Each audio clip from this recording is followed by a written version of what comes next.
볼바르트 반덴베르크의 자연신학 강도 오늘 65번째입니다. 이 반덴베르크의 이 아티클 중에서 가장 핵심이 되는 4장이었습니다. 우발성과 자연법칙이에요. 오늘 이게 드디어 끝납니다. 소제목으로 자연과 역사입니다. 길었어요. 이게 보자. 한번 맨 처음으로 돌아가 봤습니다. 이 아티클 4장 119쪽부터 시작해서 굉장히 깁니다. 189쪽이니까 한 70쪽 정도 되네요. 굉장히 긴 아티클이었습니다. 오늘 마지막 소제목입니다. 요거 쪽수가 좀 나가네요. 요거도 소제목이. 오늘 이거 다 하겠습니다. 열심히 읽어야 되겠어요. 네. 자연과 역사. 자연과 역사.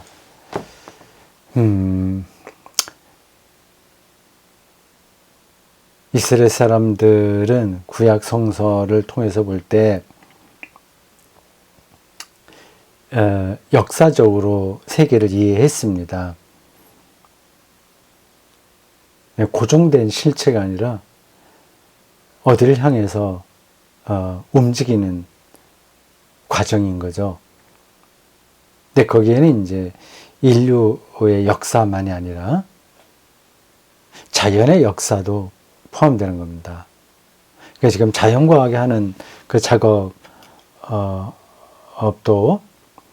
그 자연의 역사적인 차원에서 그 차원, 그 관점에서 봐야 된다. 이게 이제 판덴베르크의 주장입니다. 그 역사는 비가역이고 유일무이하기에 그 안에서 벌어지는 현상들에 대한 부분적인 규칙성이 절대적인 것은 아니다. 그게 틀렸다는 얘기가 아니라 그것은 그때 역사의 흐름에서 볼 때 그때에서 가장 정확한 세계에 대한 설명이나 그러나 세계가 그때로 멈추는 게 아니거든요. 이렇게 역사로 흘러가고 있지 않습니까?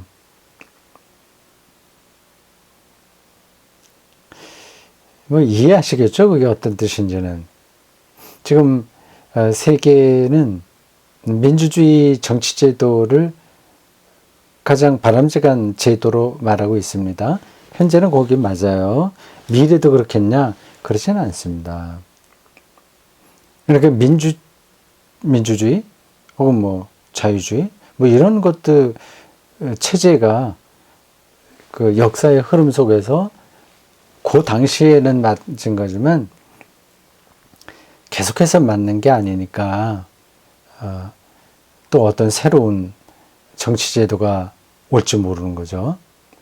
그런 것처럼 자연도 그런 겁니다. 근데 우리들은 뭐 인류의 역사, 자연 이런 것들은 그렇게 열려 있는 것으로 받아들이는데 어려움이 없으나 자연과학에 대해서는 그렇게 생각 안 하는 경향이 있습니다. 그래서 좀 잘 안 돼요. 요거는 뭐 100% 이거는 정확한 거지 이렇게 생각합니다. 그 100%라고 하는 그 시점에서 100%라는 겁니다. 자, 자연과 역사예요.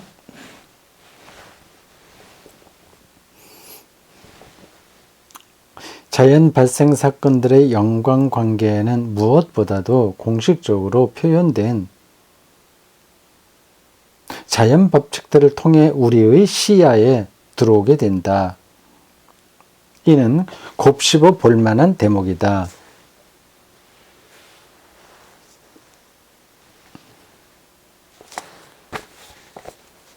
자연과학의 본질을 얘기하는 겁니다. 자연 법칙들은 세계 과정의 유일무이한 진행 추이와 그 느낌이 와야 되는데요. 유일무이한 진행 추이. 그 과정을 구성하는 부분적인 사건들을 기술하지 않는다. 오히려 자연 법칙들은 자연과학이 하는 업무예요. 유형적 모양새를 갖고 반복되는 자연 과정의 특정 형태들을, 즉 유일무이한 전체 과정 내에서 발생하는 형태들을 공식적으로 표현한다. 자유민주주의 이런 형태들을 표현하는 것처럼요. 그리고 자연 법칙들은 그 형태들을 요약한다. 자연 발생 사건들에 이처럼 접근해 들어가는 방식이 자연과학이죠. 이야기의 진행 방식으로 발생 사건의 연관관계를 파악하는 신화적 접근 방식에 견주어 볼 때 믿을 수 없을 만큼 성공적이었다는 점은 주목할 만한 사실이다. 이게 두 개가 비교되는데 아시겠죠? 하나는 자연과학의 방식이에요. 그리고 중간에 나온 거는 신화적 접근 방식이라고 했습니다. 신화적인 거. 종교적인 거라고도 할 수 있어요. 신화와 종교는 엄밀하게 구분할 수 있는데 그 접근 방식은 비슷한 거죠. 근데 자연과학이 훨씬 그 신뢰를 받을 만했다 거죠. 만일 전체로서의 자연이 하나의 유일무이한 과정 속에 있는 것이라면 우리는 그 자연의 사건들 또한 역사적 연관관계 속에 서 있다는 사실, 즉 이야기의 진행 추이가 무일무이한 사건들을 각각 그의 선행하는 사건들의 연관을 맺어주고 있는 것과 같은 방식으로 표상된다는 사실을 고려해 보아야만 할 것이다.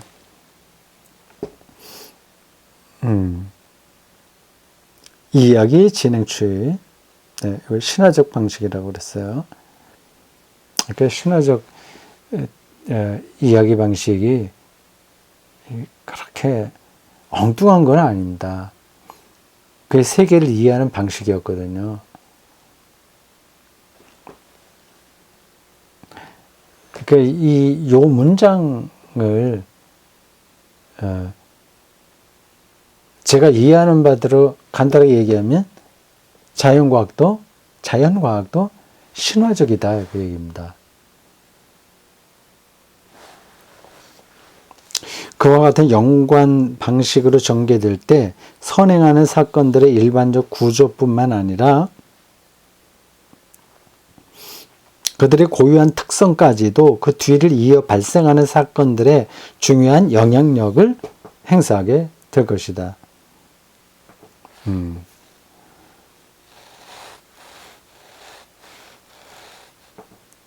그러나 자연 발생 사건들을 이해하는 데서 이해할 때 그런 고유한 특이성들을 무시하고 사건들을 매우 일반적인 규범의 사례들로 기술하는 것도 전적으로 가능하다. 모든 것들을 이렇게 일반화시키는 거죠. 어떤 규칙 안으로 끌어들이는, 방정식 안으로 끌어들이는 거죠. 그런 것도 가능하다.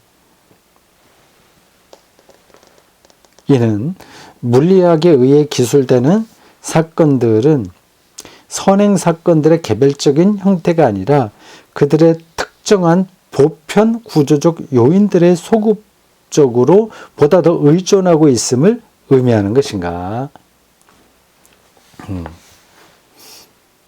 그래서 일단 인간 존재는 제쳐두고 자연 과정은 그의 유일무이한 사건 연속 속에서 그에 상응하는 역사적 연속성을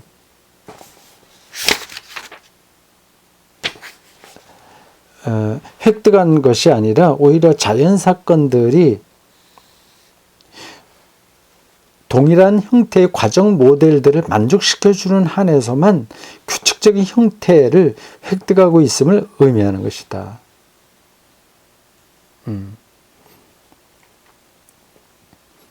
여전히 이 대목에서도 자연과학이 이야기 방식의 신화적 접근과 같다. 그런 뜻이다 저는 생각합니다. 그걸 얘기하려고 하는 거다.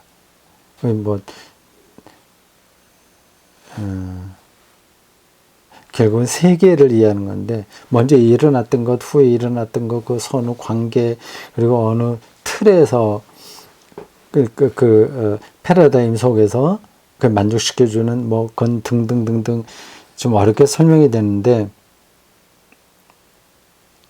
결국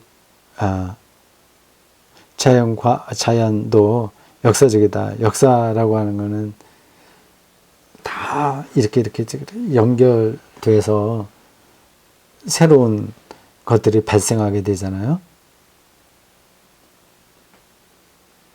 인간이라는 변수를 제외한다면 자연 발생 사건들이 스스로를 실현해내는 연관관계는 기본적으로 자연 법칙들을 통해 기술 가능하다고 보인다. 이제 까다롭게 글을 썼습니다. 까다로운 게 아니라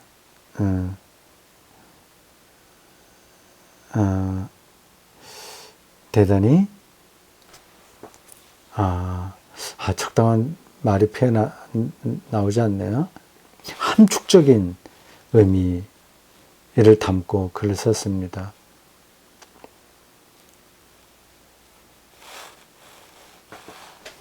여기서 인간 외적인 자연 발생 사건들과 인간의 역사 사이에는 중요한, 아마도 근본적인 차이가 놓여 있음을 가정해야만 한다.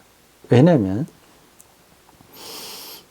하나의 고유한 전체 과정으로서 인간의 역사 또한 적어도 그 나름대로는, 즉 인간의 역사 의식을 통해서 인간의 역사 의식, 동물에게는 역사 의식이 없죠. 그 순간에 충실할 뿐입니다.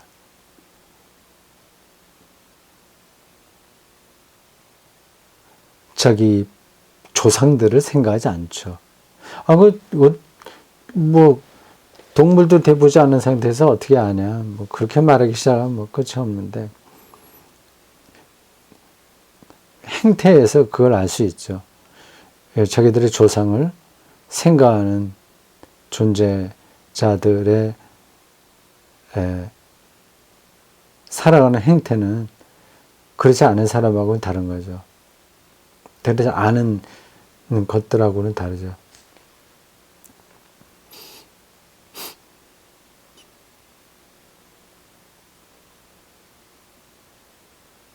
왜냐하면 하나의 고유한 전체 과정으로서 인간의 역사 또한 적어도 그 나름대로는 인간의 역사의식을 통해서 그 연속성을 갖게 되기 때문이다. 인간의 역사의식은 각각의 새로운 사건을, 미래를 지시하는 사건으로, 그리고 어떤 면에서 과거의 유산을 지시하는 사건으로 경험한다. 아브라함이 그랬던 거죠. 인간 외적인 자연의 발생 사건들 속에는 사건들의 연관관계들을 창조해내는 인간의 시간의식과 그 활동에 유비될 만한 어떤 것이 결여되어 있다고 있는 것으로 보인다. 인간과 유사한 침팬지도 있고 조금 몇 있어요. 그들에게 가족 단위도 있고 등등 상당한 인간과 유사한 사는 모습들이 있긴 있습니다. 그렇다고 해서 인간처럼 역사를 의식한다고 말할 수 있을까요? 동물들과 인간 사이에 뛰어넘을 수 없는 한계점, 임계점이 없다고 말하는 게 옳을까요? 그렇게 보는 사람들도 많이 있을 겁니다. 그래서 뭐 앞으로 미래에 인공지능을 탑재한 로봇이 나온다면 인간과 같은 의식, 뭐 지성이나 의식이나 감정이나 이런 것들을 그대로 유지한다고 말하는 사람들이 있겠죠. 이게 참 복잡합니다. 인간, 그리고 그와 유사한 다른 동물들, 그리고 미래에 출현하게 될 인공지능을 탑재한 로봇, 어떻게 각각의 정체성들이 구별되고 또 연관되겠는가 하는 문제 말이죠. 각조 68번 역사의식을 역사의 발생 사건들로부터 분리해내는 것은 바이체커의 체계 속에 나타나는 것보다 더 어려운 일이지만 번역이 왜 이래? 바이체커의 말은 자연을 아주 적절한 말로 표현해 준다. 자연은 역사를 겪지만 그러나 경험하지는 않는다. 자연은 역사지만 그런 역사를 갖고 있지는 않다. 왜냐하면 자연은 자신의 역사인 것을 알지 못하기 때문이다. 이는 또한 인간 존과 관련해서도 상당히 적절한 표현이다. 참으로 자연은 그의 비가역적 과정이 보여주는 유일무이성을 통해 인간 역사에 상응하는 우발적 사건들의 계속적인 연속을 현시하여 주지만 그러나 역사의식이 없다면 결국 그 계속되는 사건 연속 속에서 연관성을 표성할 능력도 상실하는 것이다. 자연 발생 사건들의 아주 반복해서 나오는 표현들이에요. 자연 발생 사건들의 우발적 연속을 그럼에도 불구하고 연관관계가 주도하고 있다는 사실은 모든 고등 형태들은 그 기본 요인들로서 단순한 형태들을 통해 만들어지고 있다는 관찰을 통해 뒷받침되고 있다. 각 사례에서 새로운 것이 규칙적인 과정 형태들의 연관관계 속으로 진입하게 되면 더 설명하지 않겠습니다. 연관관계, 뭐 형태들의 연관관계 이런 것들이 탁탁 머릿속으로 정리는 잘 되지 않을 겁니다. 근데 그게 돼야 이런 문장이 이해할 수 있죠. 근데 뭐 그건 지나갑시다. 그 과정의 형태적 연관관계는 전혀 변경되지 않는다. 새로운 것은 전체의 규칙적 과정을 새롭게 형성하고 변화시켜 나가지만 그러나 그것을 위반하지는 않는다. 그러므로 규칙적인 것으로 기술할 수 있는 과정 형태들의 기존하는 계에 근거해요. 계 시스템이죠. 계에 근거하여 그리고 그의 견주어 우발적인 발생 사건들을 반드시 고려해 봐야만 할 것이다. 쭉쭉 진도 나갑시다. 따라서 새로운 발생 사건들은 그들이 현존하고 있는 계 속에서 새로운 가능 기능을 보여준다. 그러나 그것들은 그들의 새로운 기능을 오직 우리에게만 보여준다. 인간 외적으로 존재하는 자연은 이런 것들이 우리에겐 좀 표현이 애매하죠. 낯설어요. 인간 외적으로 존재하는 자연이라는 게 뭐야? 그냥 인간 밖의 자연은 이렇게 하는 게 낫지 않아요?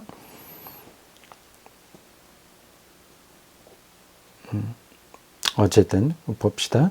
인간 외적으로 존재하는 자연은 자연 법칙의 과정 형태들을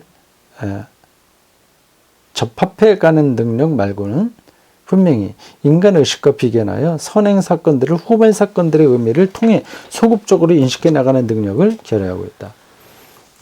시간을 이렇게 통합적으로 사유에서 어떤 의미 연관을 찾는 능력이 인간 외의 자연에서는 찾아볼 수 없다 하는 거죠. 결여되어 있다.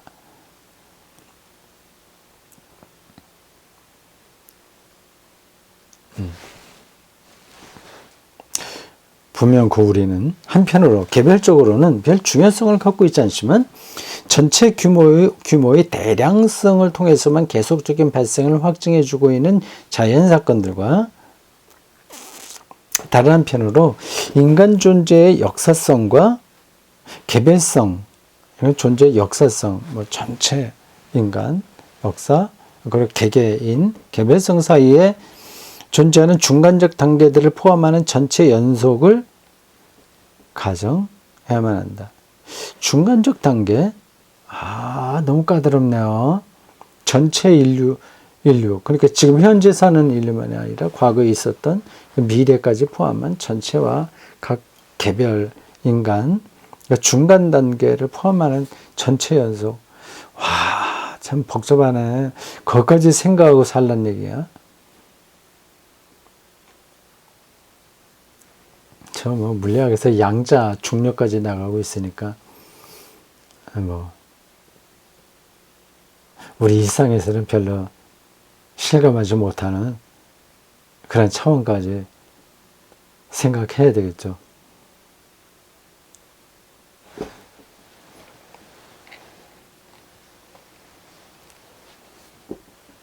역사성은 역사 과정을 통해서만 형성되지만 그러나 아직 완전하게 실현된 것은 아니다. 역사성. 게슈틀리카이트 역사성은 그렇지만 아마도 우리는 특정의 개별 사건을 점차 중요한 것으로 인식해 가면서 그리고 그것을 역사적 류의 발생 사건들이 담지한 연관관계를 통해 풀어내면서 그 유일무이한 사건들을 비유기적 형태들로부터 생명회로의 전이 그리고 생명 발달 과정에 연관시켜서 설명할 수 있을 것이다. 그러나 역사적 연관관계들의 경험과 그에 따른 생명의 역사에 대한 의식 그 자체는 오로지 인간 의식의 차원에서만 가능하다는 사실은 여전히 타당하다.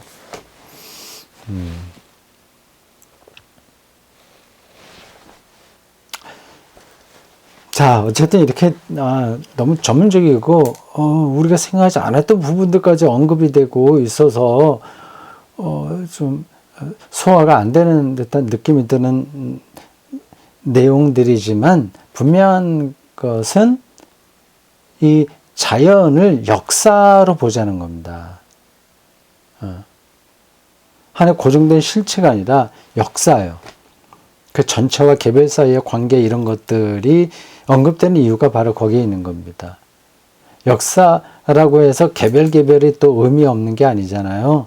그것과의 관계성 이런 것들을 생각해야 되는데 여기서 자연은 인간 이외의 자연, 그러니까 동물들이겠죠. 에게서는 그런 사유가 결여되어 있다는 거죠. 너무 인간 중심적인 생각은 아닙니다. 이건 다른 건 다르다고 얘기를 해야 되겠죠. 그러나 인간 의식의 역사를 보존하기 위해 인간 외적인 자연의 역사성을 부정하는 것은 정당한 것인가? 그럴 리가 없죠. 인간 외적인 자연을 인간 존재와 분리된 그 자체로, 즉 그 자체로 근거하고 있는 전체성으로 인식하는 것은 독단적 추상이라고 할 수 있지 않은가. 인간 존재는 진행되고 있는 광범위한 세계 과정에 본질적으로 속해 있는 것이 아닌가. 인간 외의 자연 어떤 결여되어 있는 그 세계도 결국은 우리가 속해 있는 전체 세계니까요. 참으로 인간 존재를 포함시키게 되면 사건들의 상태는 근본적으로 변화한다. 인간의 고유한 기능이 있는 거죠. 세계를 다스리라 하는 그 창세기에 나온 그 말씀이 이런 의미가 있다고 봐야죠. 지배하라가 아니라 세계를 각각 형태들, 모든 과정들을 생명 충만하게 하는 쪽으로 해석하고 끌어갈 수 있는 힘, 그 사명, 그런 말씀인 거죠.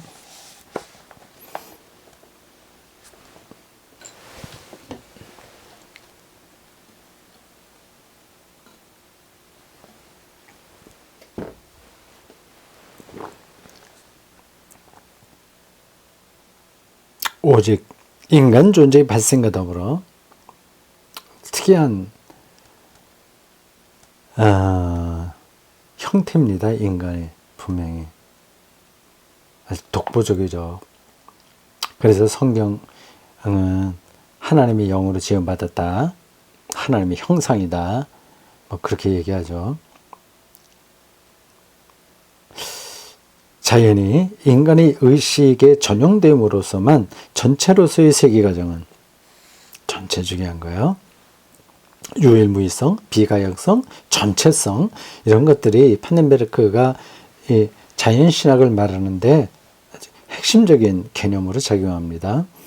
인간 존재에 근거하여 소급적으로 그 자체의 연관관계성을 획득하게 된다. 그것은 인간의 자연에 대한 지식을 통해 일어나며, 그게 자연과학이 중요하죠. 또한 인간의 자연에 대한 모든 지배 형태에서도 드러난다. 관리하는 거죠. 지배라기보다도 이용하는 게 아니라 관리하는 것, 더 나아가서는 섬기는 것이라고 봐야죠. 오직 이러한 맥락에서만 자연사를 말하는 것이 가능하다. 인간이 있어야 자연의 역사가 가능하다는 거죠. 이는 인간의 역사를 배제한 그 자체의 자연사가 아니다. 오히려 그것은 인간 존재로 지향된 자연사이다. 이제 조금 느낌이 오네요. 이 자연신학 판넨베르크가 하려고 하는 게 어떻게 그리스도론과 연관되는지요. 인간의 독특한 세계를 전체로 끌어가는데 기능 혹은 사명이 있습니다. 사람을 빼고 이 자연을 말할 수는 없는 거죠. 사람을 얘기한다면 사람의 구원을 또 얘기해야 되니 거기선 예수 그리스도가 필연적인 거죠.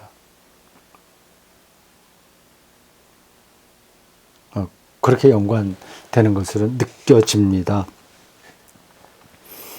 멋진 표현이에요. 인간 존재로의 지향된 자연사다.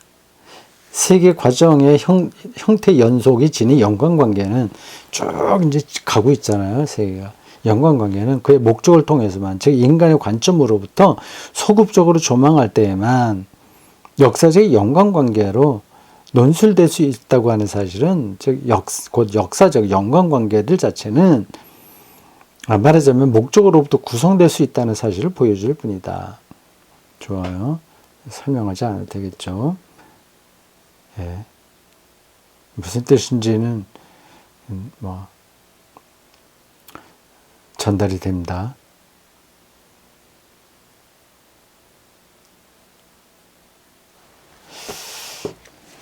자연사의 통일성은 인간 역사의 통일성보다 덜한 것이 아니다. 통일성. 단지 약간 작은 것으로서 인간 존재들 자체에 근거할 수 있는 것이다.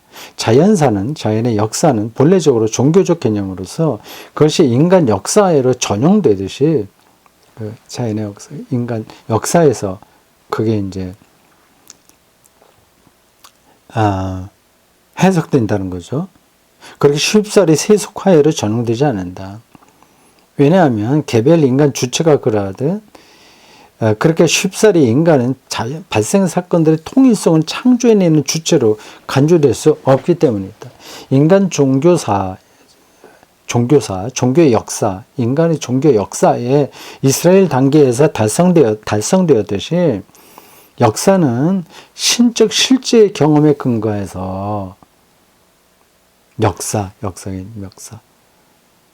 신적 실제, divine reality, 의 경험에 근거해서 그 통일성을 얻게 된다.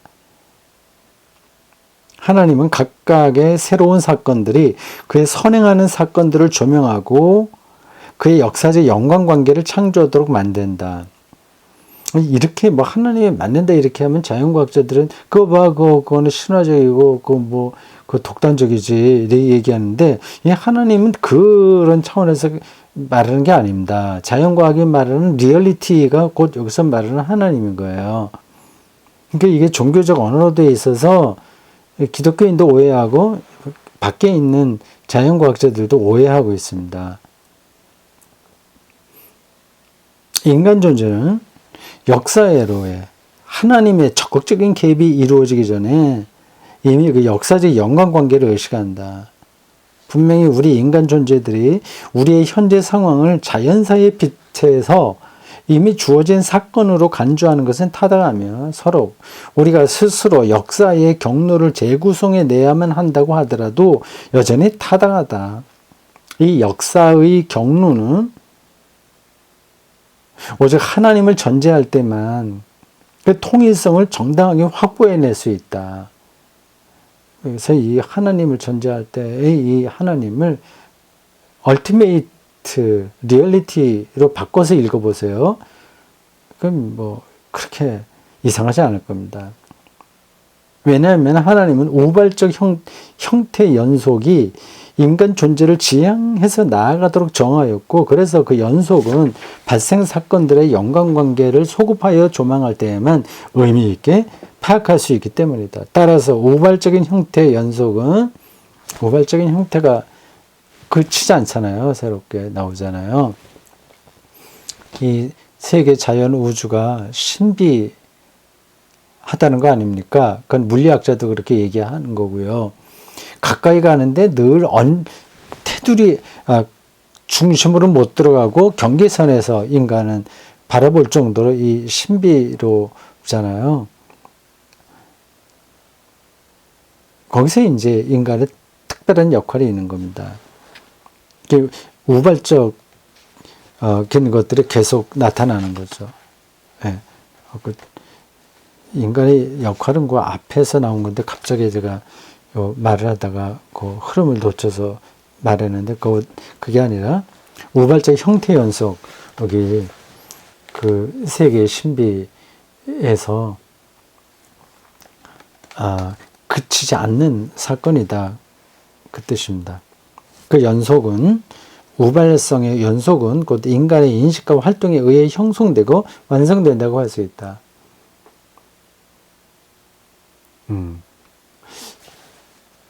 참 재미있는 표현이에요. 그리고 맞는 통찰인 것 같습니다. 양자역학에서도 그것이 이게 누가 볼 때만 드러나잖아요. 확인할 때만. 그러니까 그 보는 사람이 중요한 거예요. 관찰하는 게 중요한 거예요. 그거는 다른 이들은 관찰 못하고 인간만이 할 수 있는 거죠. 인간에게만 자연을 이해할 수 있는 여지가 있는 겁니다. 오늘날 우리 세계의 발생과 형성 과정에 담긴 자연 법칙의 가능성을 논의하는 자리에서 마지막 패러그래프네요. 그리고 우발성과 연속성을 논의하는 자리에서 이상의 관점은 완전히 배제되어 있다. 어떤 관점이야? 자연을 역사로 보고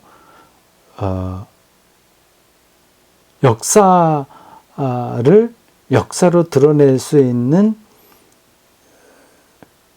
그 관점이 혹은 그 능력이 인간에게 있으며 그것은 곧 하나님 용어는 뭐 일단 둘째치고 이스라엘 구약 성서에 나와 있는 그리고 신약에서 이어지는 그 하나님 우발성과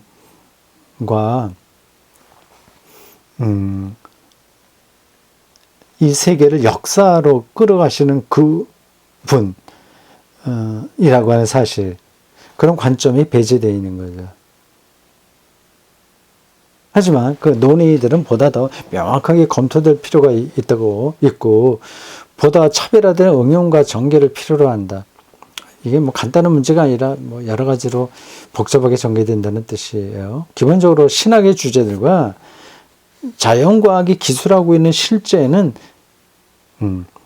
아무런 관계없이 서로 평행적으로 달려가서는 안 된다는 인식이 확보된 것만으로도 큰 소득이라고 할 수 있다. 더 나아가 그 외에도 여러 가지 복잡한 논의의 주제들과 차원들이 있어서 한꺼번에 이게 해결되지는 않는데, 일단 이게 서로 완전히 대화도 안 하고 그냥 이렇게 서로 무관심하게 평행선을 그으면 안 된다는 걸 이제 알았으니까 다행이다. 더 나아가 자연을 포함한 전체 실제를 하나님의 피조물과 함께 한 역사 과정으로 보는 것도 가능하다고 생각하며 의미 있는 작업이라고 생각한다. 하나님 개념을 해명하는 일 자체 또한 비평을 무마하기 위해 요청되어 왔던 특징들을 하나님 개념으로도 벗겨내는 일, 그리고 하나님을 말하는 것 자체를 타당하지 않은 일로 간주하는 편견을 정당화시켜내는 것 등이 여기 제시된 토론의 주제들 아니다. 이 판넨베르크가 이걸 어디 심포지움에서 발제한 건가 보죠. 그러나 적어도 하나님 개념을 향한 광범위한 불신의 근거를 서로가 불신했죠. 근거 없는 것으로 논증해 왔던 것도 사실이다. 즉 근대의 자연 지식이 하나님에 대한 신앙과 화해할 수 없다고 말하는 것은 판넨베르크가 볼 때 틀렸다. 하나님에 대한 신앙은 과학적 지식의 영역이 아닌 다른 삶의 영역 속에서 얻어져야만 한다는 것도 분명한 사실이지만, 우리가 자연 실험을 하는 건 아니잖아요. 우리 의미, 생명 충만한 삶을 사니까 거기에 가고 있으니까 영역이 다른 것은 맞지만, 그러나 자연의 포괄적 이해, 빅뱅이 어떻고 블랙홀이 어떻고 양자역학이 어떻고 하는 포괄적 이해에 하나님 개념이 중요하다는 사실 또한 분명하다. 발생 사건들의 우발성과 형태 보존의 우발성 사이의 관계는, 여기서 우발성이 핵심이에요. 그것이 물질적 형태에 관한 것이든 과정의 규칙적인 형태에 관한 것이든 간에 유대 기독교 하나님 경험에 비추어 신적 활동의 우발성, 정말 하나님이 새롭게 일을 하신다고 하는 통찰이죠. 그게 이제 우발성이에요. 신적 활동의 우발성에 근거한 것을 해석할 수 있다. 왜냐하면 오직 하나님만이 모든 발생 사건들, 이 역사에서 일어나는 모든 것들이 다 발생 사건들입니다. 공룡이 나타났다 없어지고 수많은 동물과 식물, 행성에 이르기까지 다 이게 발생 사건들이에요.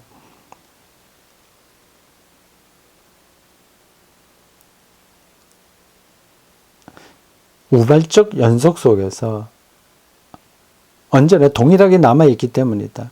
하나님만이 남아있다. 이렇게. 궁극적 실제로서. 모든 것을 규정하는 현실성으로서. 하나님의 정체성은 하나님이 그의 이전 활동을 여전히 보존한다는 사실을 통해 논증되는데, 이는 후발 사건들에 근거하여 이미 발생한 사건을 소급적으로 거슬러 올라가는 것을 의미한다. 하나님이 이전에 자신이 행한 활동들을 전개함으로써 자신의 역사와의 형태뿐만 아니라 자연의 역사와 형태뿐만 아니라 인간의 역사도 연관관계와 통일성을 획득하게 된다. 이러니까 그런 일이 있었구나 하는 걸 알게 되는 거죠. 그 연관관계와 통일성을 얻게 되는 거죠. 선행 사건에 근거하여 계속적으로 새로운 활동이 재개되면서 그 선행 사건으로의 연관관계가 구축된다는 것은 곧 법칙들의 단순한 구조를 보여주는 것이 아니라 오히려 인간적인 힘의 흔적을 드러내주는 것이다. 인간만이 그 역사를 사유할 수 있는 능력이 있기 때문에 그런 겁니다. 이런 방식으로, 아마도 오직 이런 식으로만 우발성을 보존하는 발생 사건들의 통일성이 이해될 수 있다. 여기까지입니다. 마지막 문장을 외워두세요. 뭐 이런 방식으로만, 아마도 오직 이런 방식으로만, 그건 빼도 돼요. 하나님을 전제한다는 거죠. 그럴 때만, 그건 빼도 돼요. 우발성을 보존하는 발생 사건들의 통일성, 것만 외워두면 됩니다. 이게 이제 판덴베르크가 얘기하려고 하는 핵심이에요. 우발성을 보존하는 발생 사건들의 통일성.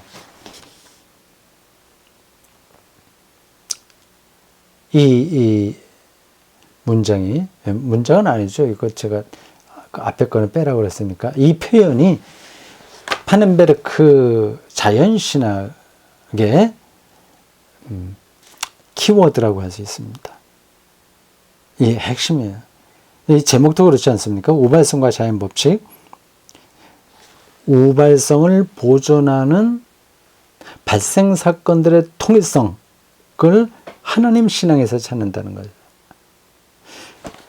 이거 저도 꼭 외워둬야 되겠습니다. 그런 뜻으로 한번 적어볼게요. 우발성을 보존하는 발생 사건들의 통일성.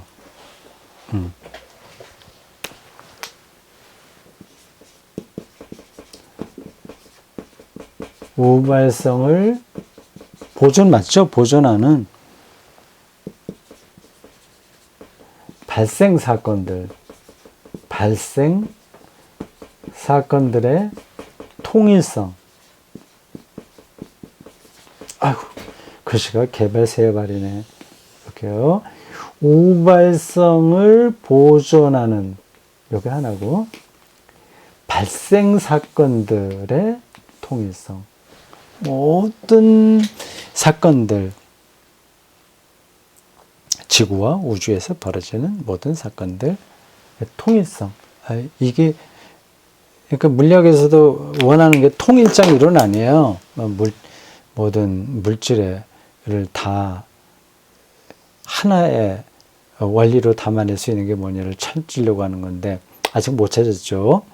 통일적 이론이라고 일종의 그 신학의 통일적 이론 이렇게 하면 되겠네요.